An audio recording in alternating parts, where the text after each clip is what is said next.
নমস্কাৰ বন্ধু বান্ধৱীসকল ঘৰুৱা দিহালৈ স্বাগতম জনালো 13-14 এপ্ৰিলত পুৱা শুই উঠিয়ে কৰক এটা কাম ভাগ্যত ঘটিব চমৎকাৰ বন্ধু বান্ধৱীসকল পোন প্ৰথমে অসমীয়া নৱবৰ্ষ আৰু ৰঙালী বিহুৰ হিয়াভৰা উলক জনালো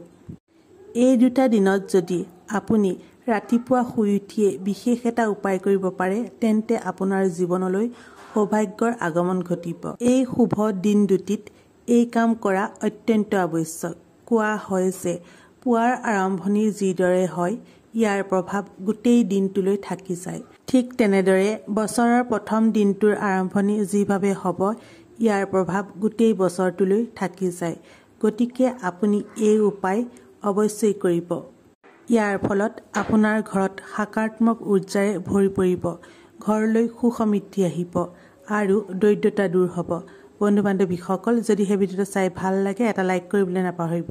ঘৰুৱা দিহা চেনেলটো যদি প্ৰথমবাৰলৈ চাইছে চেনেলটো সাবস্ক্ৰাইব কৰি ল'ব যাতে এনে ধৰণৰ নতুন নতুন ভিডিঅ'বোৰ প্ৰথমেই চাব পাৰে তেনেহলে পলম নকৰি জানো আহক সেই বিশেষ উপায়টোৰ বিষয়ে এই উপায়ৰ বাবে আপুনি ৰাতিপুৱা শুই উঠিয়ে এঘটি জল ল'ব তাতে অকণমান গংগা জল মিহলাই ল'ব যদিহে গংগা জল নাই তেন্তে কেইটামান তুলসী পাতকে দি ল'ব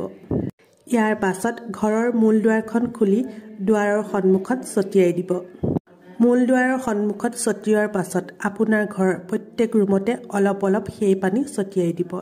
ইয়াৰ লগতে এইদিনা ঘৰ মুছা পানীত অকণমান নিমখ মিহলাই সেই পানীৰে ঘৰ মুচিব এই উপায় কৰিব পাৰিলে ঘৰৰ নিগেটিভ শক্তি দূৰ হয় আৰু পজিটিভ শক্তিৰ আগমন ঘটে